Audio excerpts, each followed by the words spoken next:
Hello and welcome to this month's webinar from the IEA Clean Coal Centre. My name is Debo Adams and I'm Communications Manager here at the Centre.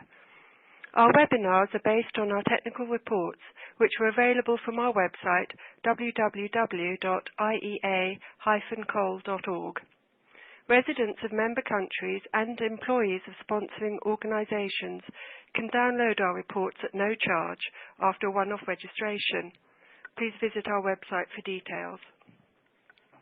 Today's webinar is on the sustainability of biomass for co-firing. The report has just been published and can be downloaded as a PDF from our website. If you have any questions during the presentation, please use the Ask a Question box at the top of your screen. Add your email address as well so that I can send you a fuller answer if we run out of time. And then at the end, I'll deal with what questions that we have. Okay, so now I will begin the presentation. The first question, of course, is why co-fire biomass with coal? Well, biomass is perceived as carbon neutral, an idea that I will explore in some detail in this presentation. In addition, it is made from renewable resources, it stimulates the agricultural sector, it does not suffer the intermittency of solar or wind power, and it takes advantage of the massive infrastructure that is in place for coal-fired power plants. It also reduces emissions of NOx and SOx from coal-fired plants and can be added at ratios of 5 to 10% thermal with only minor consequences to the operation of a coal-fired power plant.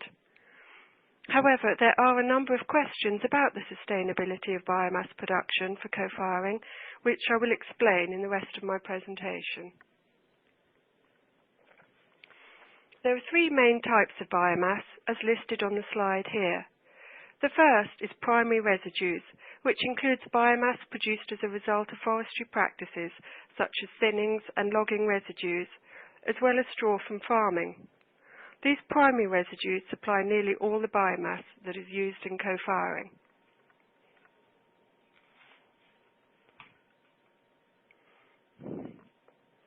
Next, I just want to introduce sustainability. There are three pillars to sustainability: the environmental, social and economic.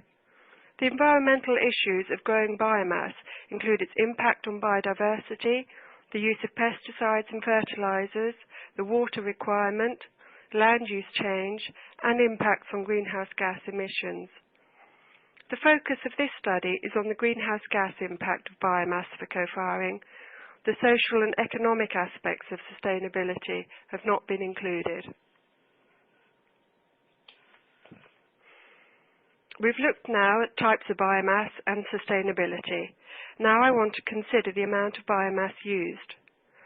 Bioenergy currently supplies about 1 to 4% of total primary energy supplies in the G8 countries, and this is increasing. Globally, modern biomass provides over 11 exajoules of energy. By modern biomass, I mean that used in power stations and in cogeneration, for example, rather than the large amounts used for domestic heating and cooking in developing countries. The IPCC considers that biomass energy deployment could increase substantially by 2050, up to 100 to 300 exajoules. This is a very large range, as it depends on a variety of factors, including support mechanisms and policies, the availability of biomass, and its competition with food supply, for example. Now I'd like to spend a few minutes discussing biomass sustainability and carbon neutrality. A popular assumption is that biomass combustion is inherently carbon neutral, as it only releases carbon taken from the atmosphere during plant growth. However, the land used for this biomass may previously have been used as a carbon sink, and there will be emissions from the cultivation, processing and transport of biomass. To reduce CO2 in the air without sacrificing other human needs, bioenergy production must increase the total amount of plant growth, making more plants available for energy use while preserving other benefits. Or it must be derived from biomass wastes that would decompose and neither be used by people nor contribute to carbon storage. This assumption that all biomass is carbon neutral was encouraged by a misapplication of the original guidance provided for national level counting under the UN Framework Convention on Climate Change. In this accounting, countries report their emissions from energy use separately to those from land use change. The accounting regime in the Kyoto Protocol maintained the exemption of carbon from burning biomass. This error, if you like, was followed by two European measures: the EU emissions trading system, which caps emissions from power plants but ignores CO2 emissions from biomass combustion, and the EU Renewable Energy Directive, which requires member states increase their use of renewable energy to 20% by 2020, implicitly sets CO2 emissions from biomass combustion to zero.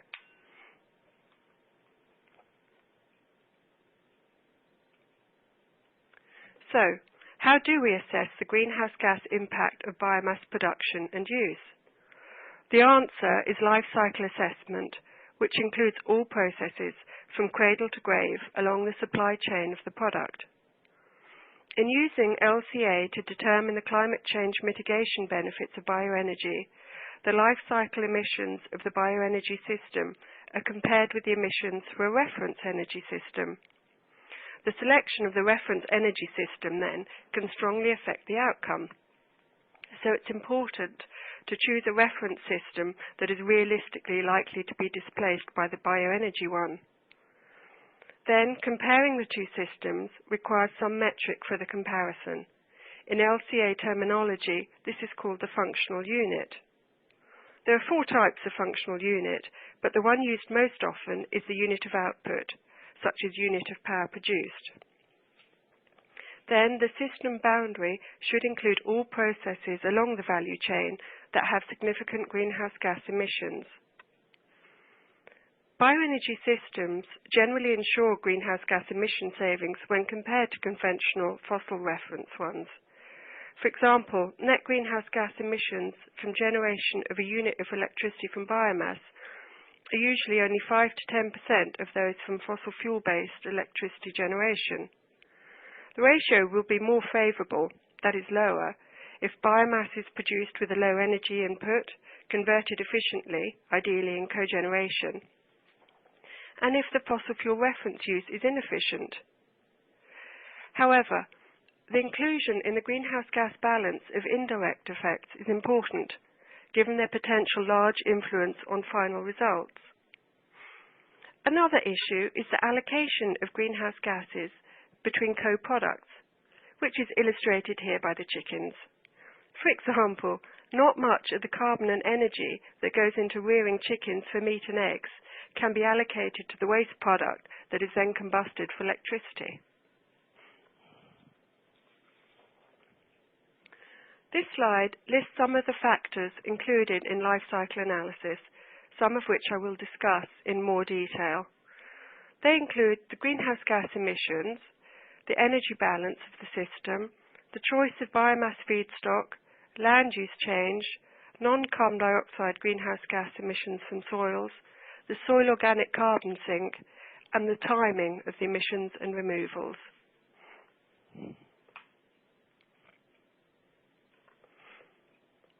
The choice of feedstock influences its greenhouse gas contribution. This is particularly important.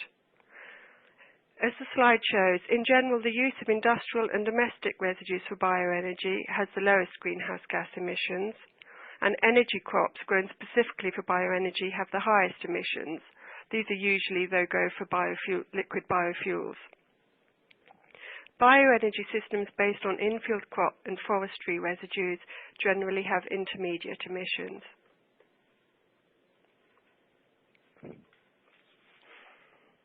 Land use change may be an important issue, and I'll discuss it in more detail. Generally, organic carbon is stored in 5 different pools: above ground vegetation, that which is below ground, dead wood, litter, and soil. When changing land use, these storage pools can change until a new equilibrium is reached. This is important because the large sizes of these storage pools, especially the soil organic carbon. For example, If a forest is converted to agricultural land for biofuel production, it is expected that there will be a loss of carbon stocks and a decrease in biodiversity. However, in a scenario more relevant for co-firing, when set-aside land is taken into forestry production, the carbon stock may increase, with a positive effect on the greenhouse gas balance of the bioenergy system.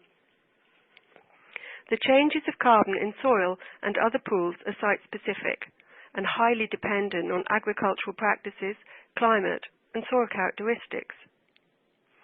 Land use change effects are usually estimated by quantifying the increase or decrease of a carbon pool for a certain period of time, and then this carbon loss or change is included as CO2 emissions. The EU Directive on Liquid Biofuels has a specific land use section which provides guidelines to estimate greenhouse gas emissions induced by land use change. Now, let me explain indirect land use change. If farmer A converts his land from growing wheat to growing switchgrass as the biomass crop, that is an example of direct land use change. However, this direct land use change may result in indirect land use change if, for example, the reduced wheat availability drives up the wheat price and so increases wheat production elsewhere. Thus, if farmer B converts his pasture to wheat cropping as a consequence of the action of farmer A, CO2 emissions may occur due to the ploughing of his pasture land, inducing soil organic carbon oxidation. This loss of soil carbon stock is an indirect land use change emission, as it occurs at a site not directly affected by the biomass production. It's outside the control of farmer A, and therefore outside the system boundary of the bioenergy system. When bioenergy crops are cultivated on fallow, marginal or degraded land, where previously no conventional crops were grown, and proper management strategies are implemented, no indirect land use change occurs, and the greenhouse gas balance can even turn favourably. However, greenhouse gas emissions from indirect land use change can be important, and they are hard to quantify. This is because, as there is no direct link, it is not possible to identify which land use change is a result of a specific bioenergy system, nor which land use change is due to other causes, such as increased demand for food from a growing population or urban expansion. Another factor in biomass production that can be hard to quantify is the non-carbon dioxide greenhouse gas emissions from soils. For example, the use of nitrogenous fertilizers results in an uncertain amount of nitrous oxide emission from soils. The global warming potential of nitrous oxide is almost 300 times that of carbon dioxide over 100 years, so it can be an important factor. Although it should be borne in mind that little fertilizer is actually used in forestry, so it may not be so important in a biomass co-firing situation. Methane is mainly produced by decomposition of material, so is not a major issue here, but is still hard to quantify. As I have said already, there is agreement that over the long term, bioenergy reduces greenhouse gas emissions when compared to fossil energy. However, the points made above regarding the timing of emissions and removals indicate that it may take several decades for atmospheric carbon removal by slow-growing forests to compensate for emissions that occur early in the life of a newly installed bioenergy scheme that uses biomass from existing forests and wood products. However, it is important to consider biomass from forestry at the landscape level rather than the stand. Also, it is worth bearing in mind that most foresters are actually in the business for the long term. The forests in the USA and Canada that supply Europe with most of its pellets are generally not clear-felling large areas and moving on. Many had forests to supply the pulp and paper industry, which is now in decline. So, to supply the biomass for energy in a similar way, the forests are felled in rotation to provide a regular, sustainable income. This also means that at the landscape level, which is more meaningful than the stand level, the carbon storage does not decline. It may even increase if the forests are well managed and a growing demand makes forestry more economic.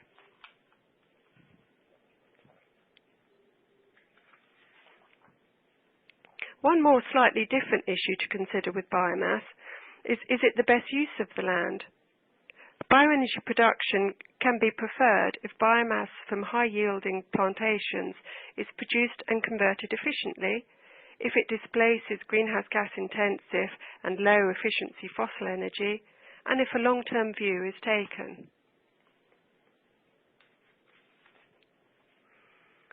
So far, I've covered a number of issues which have to be factored in before carbon neutrality can be claimed for any particular biomass enterprise. It is obviously a complex issue, and I'm only looking at the greenhouse gas angle of sustainability. However, various governments around the world are promoting biomass on condition that a certain amount of greenhouse gas emission savings is achieved. This means that legislation requires a standardized greenhouse gas accounting procedure, although the standards have limitations too.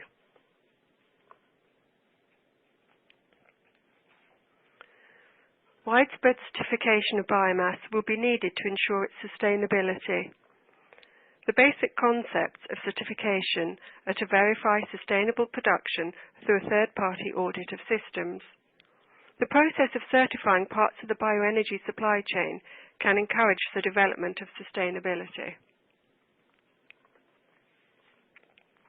There are a number of certification organisations, and some are listed in this slide. It shows that various international bodies have recognised the need for biomass sustainability criteria, and they include the Global Bioenergy Partnership and the OECD Roundtable on Sustainable Development. The International Bioenergy Platform was established by the Food and Agriculture Organization. It is focused on knowledge management and transfer.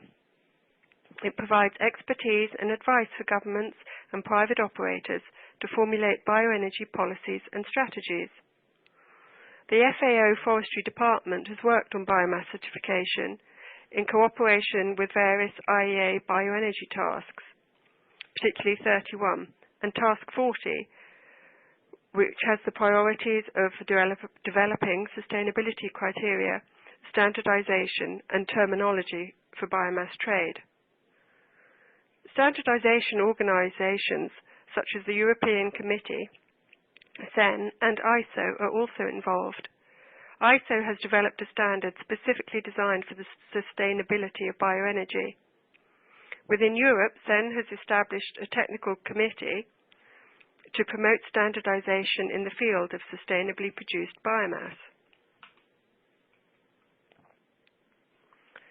At the moment, there is a proliferation of standards, with more being developed. While this can be positive, it also creates a risk of shopping between standards, market distortion, and a decrease in credibility.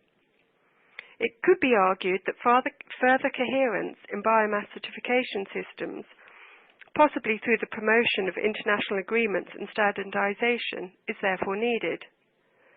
Coherence can be limited by difference in priority between systems. For example, some may have energy security and climate change as their main priority, while others were formulated to promote health and safety. So due to these differences in priority, the sustainability principles in agricultural and forestry standards cannot all be used to replace those that are used by the bioenergy standards currently under development. The Forest Stewardship Council, the FSC, has led the introduction of forest certification, but does not measure the greenhouse gas impacts of forestry yet. There are also relevant standards in fuel supply. For example, in the standard 15234, the whole fuel supply chain has to be traced back to its origin. The fuel supply documents and declares the origin of the biomass and the fuel properties. The supplier or producer is advised to describe the fuel production process and state the critical control points where quality can change. Electrabel, the European energy company, has developed its own label as a certification procedure for imported biomass. Potential suppliers must conform with all of their sustainability criteria requirements before being accepted within the Belgian Green Certificate. Essent, which is the largest Dutch user of biomass, and the Control Union, have developed the Green Gold label, which is a biomass certification system. It aims to be a track and trace system for biomass from the power plant back to the source. Labour-elec, in collaboration with SGS, have developed sustainable criteria for biomass supply contracting. Their criteria exclude wood from rainforests, biomass that is in competition with food production, and wood that can still be recycled or reused. Fossil fuel consumption for handling and transport is taken into account, and respect for local legislation is also important. Although it is important to develop a standardised scheme to encourage trade, the wide variety of biomass feedstocks make it difficult to put forward a harmonised scheme at this stage. Different feedstocks present different challenges to sustainable production, greenhouse gas performance, or efficient energy conversion. Also, the sustainability risks are currently low for domestic biomass production originating from waste or forestry residues without land use change occurring. So partly due to these reasons, the European Commission does not at this stage propose binding criteria at the EU level.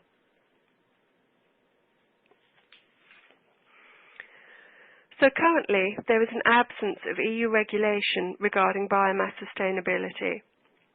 This may cause individual member states to develop varied and potentially incompatible sustainability criteria at a national level. This incompatibility could, in turn, create barriers to biomass trade between member states and could limit the growth of the biomass sector and significantly affect its contribution towards the 2020 target of sourcing 20% of the EU's energy needs from renewable sources. As a sustainability report was published in 2010, which aimed to identify recommendations for member states to follow when developing and implementing biomass sustainability criteria to minimise the risk of policy incompatibility. We have been expecting a report from the EC for quite a while now, and it should be published this year with recommendations for sustainability for solid biomass. The British government has gone ahead and recently introduced sustainability criteria. They're shown in this slide and will apply from 2015. The new criteria for sustainable forest management are based on issues such as sustainable harvesting rates, biodiversity protection, and land use rights for indigenous populations.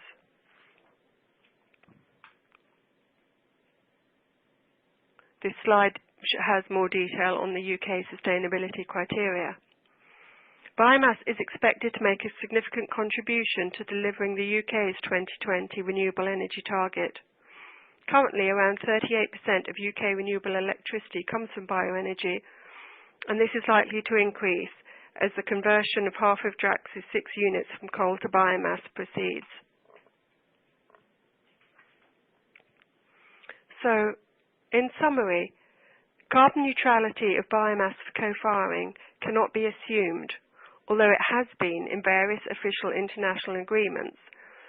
These include the UN Framework Convention on Climate Change, the EU Emissions Trading System, and the EU Renewable Energy Directive.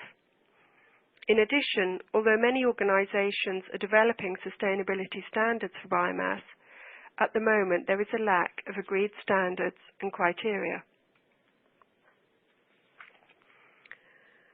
So I would conclude with this. Biomass for co-firing is not as clear-cut carbon neutral as, say, wind or solar power, but it is reliable. It is not intermittent, and it takes advantage of the massive infrastructure that is in place already for coal-fired power plants. Biomass for co-firing reduces coal-fired emissions of NOx and SOx. Most biomass that is being used in co-firing is from forestry residues and thinnings, so it has a low environmental impact. It is important to remember that biomass use is considerate from the landscape rather than the stand perspective. Generally, forests are managed on a rotation, so as one stand is felled, the others are at various stages of regrowth. So if anything, the whole forest will be accumulating carbon. In the southeast USA, which is one of the main sources of biomass for the EU, the total forest cover is increasing. Biomass for pellets is replacing the falling demand for pulp and paper. If the demand for biomass for co-firing increases, there may be an overall increase in forest cover to meet the supply, and hence an increase in carbon storage. However, it is unlikely to compete with land for food production due to the market economics, so its use will always be limited. While industry awaits national and international guidance on sustainable biomass, many organisations are developing their own criteria and certification schemes. It may be that this is more appropriate, that standards should be developed for different types of biomass source and means of production, as there is such variety.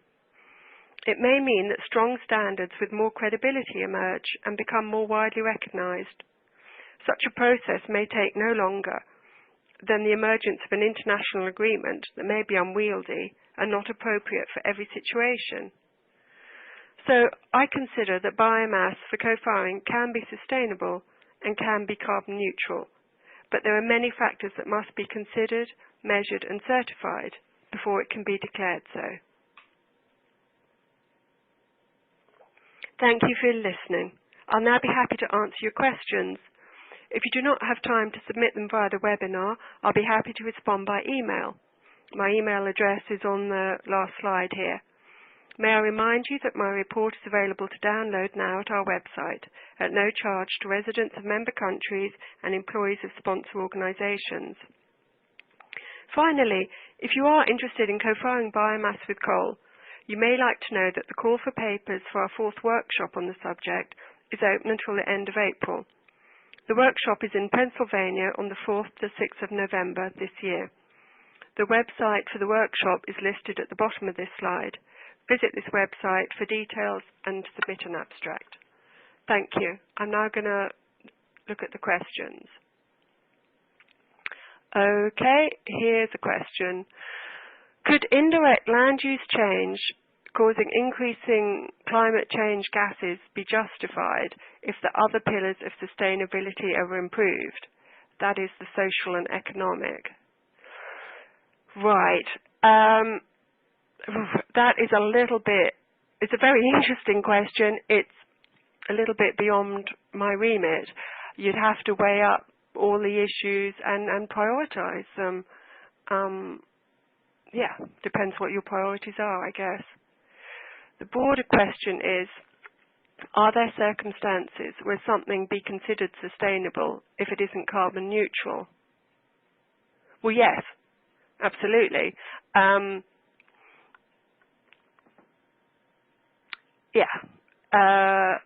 I was looking at carbon neutrality of sustainability. There, as I mentioned right at the start, there are the other issues involved. I did not have the time or expertise to cover all of those issues.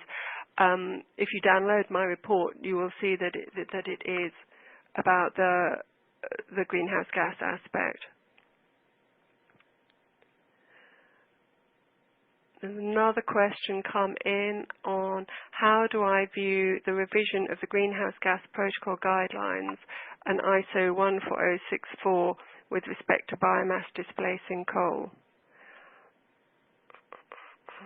I'll have to look that up and get back to you. If you could send me your email, I will reply to that question in more detail.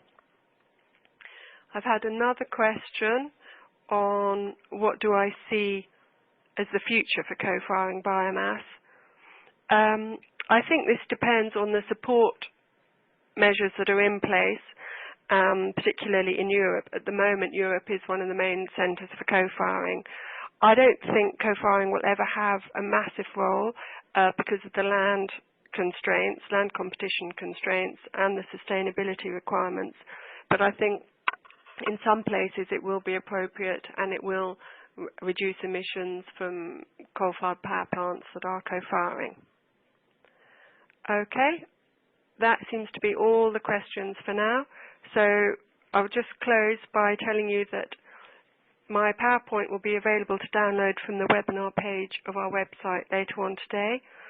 And next month's webinar will be presented by Dr. Ian Barnes. His subject is the high efficiency, low emissions coal-fired power plant as a precursor to CCS, looking at country studies. It will take place on Wednesday, 19th of March at midday UK time. Thank you very much for listening. Goodbye.